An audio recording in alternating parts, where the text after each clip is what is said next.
नमस्कार दोस्तों, Aparna GS classes में आप सभी का स्वागत है। चलिए दोस्तों, आज सामान्य ज्ञान से संबंधित प्रश्नों को देखते हैं। तो पहला प्रश्न है, पोइला बैसाख है। पोइला बैसाख है ओडिसी नववर्ष, बंगाली नववर्ष, गुजराती नववर्ष या असमिया नववर्ष। तो इसका राइट आंसर हो जाएगा बंगाली नववर्ष। इसमें बंगाली नववर्ष सही होगा। पोइला बैसाख एक बंगाली नववर्ष त्यौहार है। यह बैसाख के माह में पहले दिन मनाया जाता है। इस दौरान बंगाली लोग एक दूसरे को शुभो नोबो बोरसो बोलकर नए वर्ष की शुभकामनाएं देते हैं। बंगाल के व्यापारी इस दिन अपना लेखा जोखा शुरू करते हैं। नेक्स्ट प्रश्न पर चलते हैं। बैताल देउल मंदिर कहाँ स्थित है? कर्नाटक में, तमिलनाडु में, राजस्थान में या उड़ीसा में? तो बैताल देउल मंदिर यह उड़ीसा में स्थित है। उड़ीसा में स्थित है। यह वहाँ की अद्भुत संरचना के लिए जाना जाता है तथा वास्तुकला की खाखरा शैली को प्रदर्शित करता है। यह कलिंग शैली की एक उपशाखा थी। आगे चलते हैं। कोयना नदी की सहायक नदी है? कावेरी की, गोदावरी नदी की, कृष्णा नदी की या नर्मदा नदी की? तो इसका राइट आंसर हो जाएगा कोयना नदी कृष्णा नदी की सहायक नदी है। कृष्णा नदी महाराष्ट्र के महाबलेश्वर से निकलती है तथा महाराष्ट्र, कर्नाटक, तेलंगाना और आंध्र प्रदेश में बहती हुई बंगाल की खाड़ी में मिल जाती है। इसकी और भी प्रमुख सहायक नदियां हैं, जैसे भीमा, तुंगभद्रा, कोयना, मूसी, अमरावती, घाटप्रभा, पंचगंगा आदि ये सब भी कृष्णा नदी की सहायक नदी हैं। Game of votes visual media politics and election in the digital era नामक पुस्तक किसके द्वारा लिखी गई थी? सुनील मेहता, फरहत बशीर खान, विनोद राय या सुशील चंद्र? तो इसका राइट आंसर हो जाएगा फरहत बशीर खान। फरहत बशीर खान ने game of votes visual media politics and election in the digital era नामक पुस्तक लिखी। तो इसका राइट आंसर होगा option number B. Durga Bastar Chandrapur belt लौह अयस्क को के माध्यम से जापान और दक्षिण कोरिया को निर्यात किया जाता है। तो आगे देखते हैं ऑप्शन। मारमागाओ बंदरगाह, विशाखापत्तनम बंदरगाह, कांडला बंदरगाह या मंगलुरु बंदरगाह? तो इसका राइट आंसर हो जाएगा विशाखापत्तनम बंदरगाह। इसका राइट आंसर विशाखापत्तनम बंदरगाह। तो दुर्ग बस्तर चंद्रपुर बेल्ट छत्तीसगढ़ और महाराष्ट्र में स्थित है। छत्तीसगढ़ के बस्तर जिले की बैलाडीला पर्वत श्रृंखला में उच्च कोटि का हेमेटाइट लौह अयस्क पाया जाता है और ये लौह अयस्क खानों से लौह अयस्क विशाखापत्तनम बंदरगाह के माध्यम से जापान और दक्षिण कोरिया को निर्यात किया जाता है। भारतीय संविधान अंतर्राष्ट्रीय शांति और सुरक्षा को बढ़ावा देने का प्रावधान करता है। निम्नलिखित में से कौन इस प्रावधान से संबंधित है? ऑप्शन। राज्य नीति के नीति निर्देशक तत्वों का अनुच्छेद 51, यह भारतीय संविधान के प्रस्तावना द्वारा निहित है। भारतीय संविधान की 12वीं अनुसूची या अनुच्छेद 352 इस संबंध में राष्ट्रपति को अधिकार देता है। तो इसका राइट आंसर हो जाएगा ऑप्शन नंबर 1, राज्य नीति के नीति निर्देशक तत्वों का अनुच्छेद 51। महात्मा गांधी विश्व शांति तथा मानव कल्याण को अपने जीवन का लक्ष्य मानते थे। उनके विचारों से प्रभावित होकर संविधान निर्माताओं ने राज्य के नीति निर्देशक तत्व के अनुच्छेद 51 में अंतर्राष्ट्रीय शांति और सुरक्षा से संबंधित प्रावधान किए हैं। यक्ष एक प्रकार की मिट्टी है जो गर्म मौसम के दौरान गहरी दरारें विकसित करती है, जो मिट्टी के प्रवाह में उचित मदद करती है। मिट्टी का प्रवाह यक्ष की पहचान करें। काली मिट्टी, जलोढ़ मिट्टी, लाल और पीली मिट्टी या लेटेराइट मिट्टी? तो दोस्तों इसका राइट आंसर हो जाएगा काली मिट्टी। दरारें जो पड़ जाती हैं काली मिट्टी में पड़ जाती हैं और काली मिट्टी को रेगूर तथा कपास वाली मिट्टी भी कहा जाता है।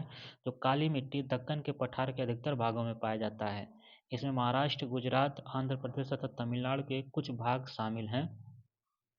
आमतौर पर काली मिट्टी गहरी और अपारगम्य भी होती हैं और यह गीली होने पर फूल जाती हैं। भारतीय संविधान की निम्नलिखित में से किस अनुसूची में दल बदल के आधार पर संसद और राज्य विधानमंडलों के सदस्यों की योग्यता से संबंधित है? तो दोस्तों यहाँ पे देखिए कीवर्ड है दल बदल। दल बदल आ गया यानी कि 10वीं अनुसूची से संबंधित होगा।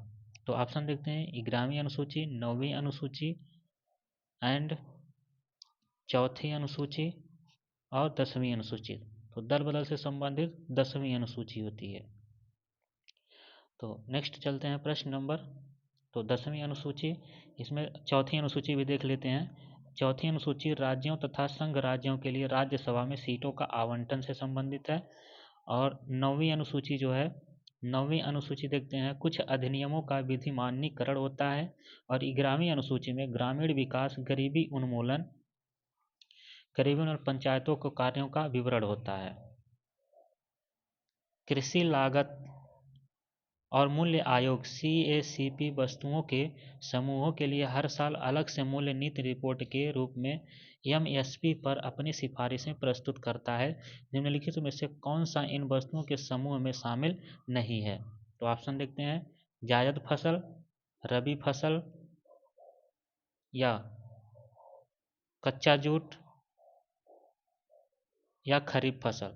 तो इसका राइट आंसर हो जाएगा कृषि लागत और मूल्य आयोग वस्तुओं में जो इसमें संबंधित नहीं है, इस समूह में, इन वस्तुओं के समूह में नहीं है, तो वो हो जाएगा जायद फसल। ऑप्शन नंबर 1 राइट हो जाएगा, जायद फसल। प्रश्न नंबर 10, चालुक्य शासक पुलकेशिन द्वितीय के दरबारी कवि कौन थे? तो इसका ऑप्शन देखते हैं, कालिदास, बाणभट्ट, श्याम कीर्ति, या रवि कीर्ति।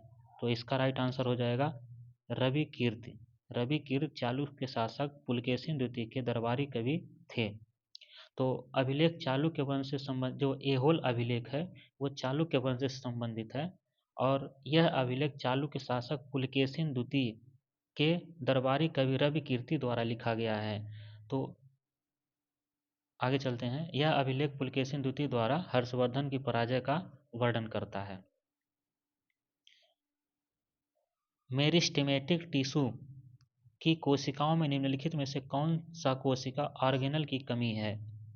तो इसमें देखते हैं, माइटोकॉन्ड्रिया ऑप्शन, माइटोकॉन्ड्रिया, प्लास्टिड, गाल्जी उपकरण, या रिक्तिका। तो मेरिस्टेमेटिक टिश्यू की कोशिकाओं में कौन सी कोशिका ऑर्गेनल की कमी है? तो इसमें राइट आंसर हो जाएगा रिक्तिका। रिक्तिका की कमी होती है। रिक्तिका वह कोशिकांग होती है जिसमें उपस्थित वर्णक फूलों तथा फलों को रंग प्रदान करते हैं। इनमें विभज्योतिकी उत्तक नहीं होते हैं। जिस स्थिति में वृद्धावस्था में लोगों का क्रिस्टलीय लेंस दुधिया और बादलमय हो जाता है, जिसमें दृष्टि का आंशिक या पूर्ण नुकसान होता है, इसे कहा जाता है। तो इसे क्या कहा जाता है देखते हैं, मायोपिया, प्रेसबायोपिया, मोतियाबिंद, या हाइपरमेट्रोपिया। तो इसका राइट आंसर हो जाएगा दोस्तों मोतियाबिंद।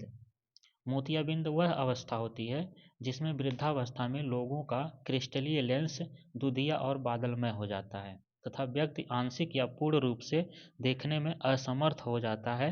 इस रोग के निदान के चश्मे के जो नंबर लेंस को बदल दिया जाता है, या तो सर्जरी की जाती है। निम्नलिखित में से कौन सी नदी भारत में पश्चिम की ओर बहने वाली नदी है? तो ऑप्शन देखते हैं, कृष्णा नदी, पेरियार नदी, दामोदर नदी, या पोन्नैयार नदी। तो इसका जो राइट आंसर हो जाएगा, इसका आंसर हो जाएगा पेरियार नदी। पेरियार नदी पश्चिम की ओर बहने वाली नदी है। पेरियार नदी यह पश्चिम की ओर बहने वाली नदी है। तो केरल में पश्चिमी घाट से निकलकर पश्चिम में प्रवाहित होती है और अरब सागर में गिरती है। यह तीव्र ढाल में प्रवाहित होने के कारण समानांतर प्रतिरूप का निर्माण करती है। निम्नलिखित में से कौन सा शास्त्रीय नृत्य लाई हरोबा उत्सव में किया जाता है? तो लाई हरोबा उत्सव में कौन सा शास्त्रीय नृत्य किया जाता है? उड़ीसी, मणिपुरी, कथक, या सत्रिया। तो इसका राइट आंसर हो जाएगा मणिपुरी। लाई हरोबा उत्सव में किया जाता है। तो लाई हरोबा उत्सव मणिपुर के मुख्य उत्सवों में से एक है। यह नृत्य का प्राचीनतम रूप है जो मणिपुर में सभी शैली के नृत्य रूपों का आधार है। और यह आमतौर पर जो मैतेई समुदाय थे उनके द्वारा मनाया जाता है, मैतेई समुदाय द्वारा। और इसे देवताओं का उत्सव भी कहा जाता है।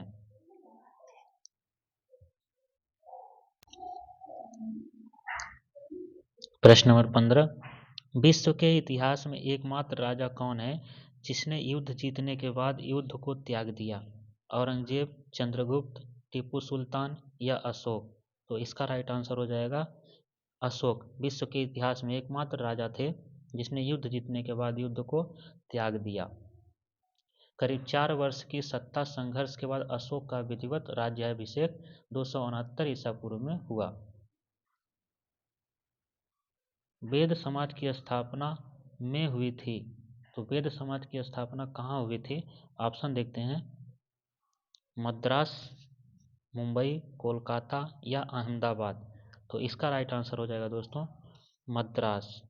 मद्रास, वेद समाज की स्थापना मद्रास में हुई थी और वेद समाज की स्थापना केशव चंद्र सेन ने 1864 में केशव चंद्र सेन ने किया था मद्रास में। और केशव चंद्र सेन बंगाल के हिंदू दार्शनिक, धार्मिक उपदेशक एवं समाज सुधारक थे। महाराष्ट्र गोवा बेल्ट लौह अयस्क का निर्यात भारत के निम्नलिखित बंदरगाहों में से किया जाता है? तो ऑप्शन विशाखापत्तनम बंदरगाह, मंगलौर बंदरगाह, कांडला बंदरगाह या मारमा गोवा बंदरगाह? तो इसका राइट आंसर हो जाएगा मारमा गोवा बंदरगाह। भारत में लौह अयस्क के मुख्य बेल्ट के रूप में उड़ीसा झारखंड बेल्ट, दुर्ग बस्तर, चंद्रपुर बेल्ट, बेल्लौरी चित्रदुर्ग, ये सभी महाराष्ट्र गोवा बेल्ट आदि हैं। और महाराष्ट्र गोवा बेल्ट में गोवा राज्य और महाराष्ट्र का रत्नागिरी जिला भी आता है। बाणभट्ट किस भारतीय शासक के दरबारी कवि थे? बाणभट्ट किस भारतीय शासक? तो ऑप्शन देखते हैं, जहांगीर, अशोक, हर्षवर्धन या चंद्रगुप्त? तो इसका राइट आंसर हो जाएगा option number C, Harshavardhan. Banabhatta Harshavardhan के दरबारी कवि थे।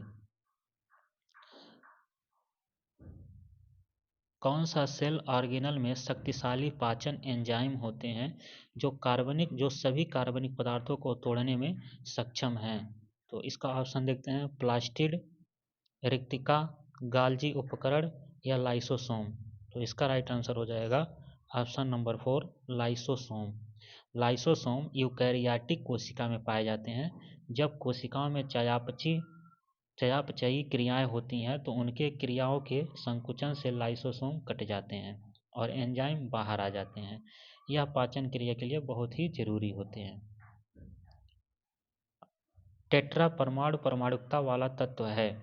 टेट्रा परमाणु परमाणुकता वाला तत्व है, ऑप्शन देखते हैं, हीलियम, नाइट्रोजन, फास्फोरस। तो एक और ऑप्शन है क्लोरीन। तो टेट्रा परमाणु परमाणुकता वाला तत्व फास्फोरस होता है। ऑप्शन नंबर 3 राइट है, फास्फोरस। किसी तत्व के वे अणु जिसमें 4 परमाणु होते हैं चतुर्परमाणु अणु कहलाता है। जैसे फास्फोरस, जिसको हम P4 से लिखते हैं, फास्फोरस को P4। किसी अणु की संरचना में प्रयुक्त होने वाले परमाणुओं की संख्या को उस अणु की परमाणुकता कहते हैं। भारतीय संविधान की कौन सी अनुसूची राज्यों और केंद्र शासित प्रदेशों के लिए राज्यसभा में सीटों के आवंटन से संबंधित है? तो सीटों के आवंटन से चौथी अनुसूची, तीसरी अनुसूची, दूसरी अनुसूची या 9वीं अनुसूची? तो इसमें जो राइट ऑप्शन हो जाएगा वो आपको पहले ही क्वेश्चन में डिस्कस कर दिया गया था। इसका राइट आंसर होगा चौथी अनुसूची। ऑप्शन नंबर 1 चौथी अनुसूची। तो देखते हैं, चौथी अनुसूची राज्य एवं केंद्र शासित प्रदेशों के लिए राज्यसभा में सीटों का आवंटन। और तीसरी अनुसूची शपथ एवं प्रतिज्ञान का प्रारूप। दूसरी अनुसूची तो मंत्रियों के वेतन से संबंधित है ये। और 9वीं अनुसूची यह कुछ अधिनियमों और विनियमों का विधिमान्यीकरण होता है। 3 पारंपरिक त्योहार सिक्रेनी, मान्यू और माओत्सु निम्नलिखित में से किस भारतीय राज्य से जुड़ा है? तो ऑप्शन देखते हैं, नागालैंड, मणिपुर, मिजोरम या अरुणाचल प्रदेश? तो इसका राइट आंसर हो जाएगा दोस्तों ऑप्शन नंबर 1 नागालैंड। सिक्रेनी, मान्यू और माओत्सु ये नागालैंड से जुड़ा हुआ है।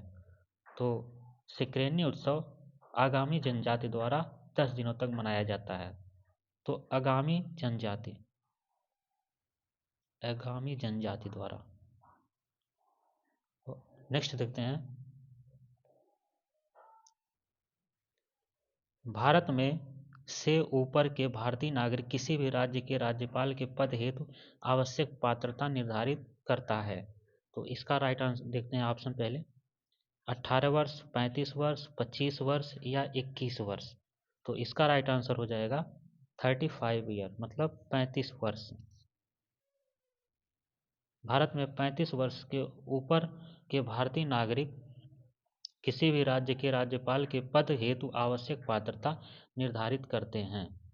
यह संविधान के अनुच्छेद 157 और अनुच्छेद 158 में राज्यपाल के पद हेतु आवश्यक पात्रता निर्धारित की गई है। वह भारतीय नागरिक हो, उसकी उम्र कम से कम 35 वर्ष हो, वह संसद के किसी भी सदन का सदस्य न हो तथा वह किसी भी लाभ के पद पर न हो। और अनुच्छेद 155 के अनुसार राज्यपाल की नियुक्ति राष्ट्रपति द्वारा की जाती है। भारतीय संविधान के किस अनुच्छेद में अंतर्राज्यीय परिषद की स्थापना का प्रावधान है? ऑप्शन देखते हैं, अनुच्छेद 263, अनुच्छेद 268। तो इसका राइट आंसर हो जाएगा दोस्तों अनुच्छेद 263। भारतीय संविधान के अनुच्छेद 263 में अंतर्राज्य परिषद की स्थापना का प्रावधान किया गया है। 25 देखते हैं, दिवासों की डोढिया और वर्ली जनजातियों द्वारा मनाया जाता है। दिवासों, तो यह दिवासों क्या है? तो दिवासे दोस्तों एक प्रकार का जनजातियों द्वारा मनाया जाने वाला त्यौहार है।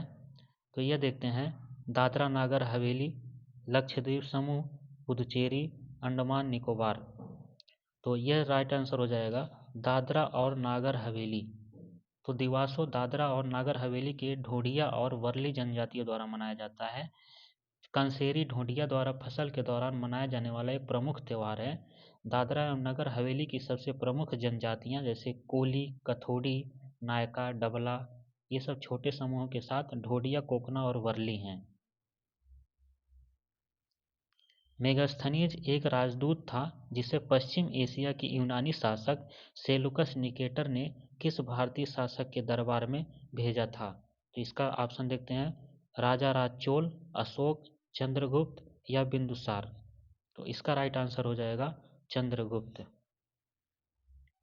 मेगास्थनीज एक राजदूत था जिसे पश्चिम एशिया के यूनानी शासक सेलुकस निकेटर ने चंद्रगुप्त के दरबार में भेजा था।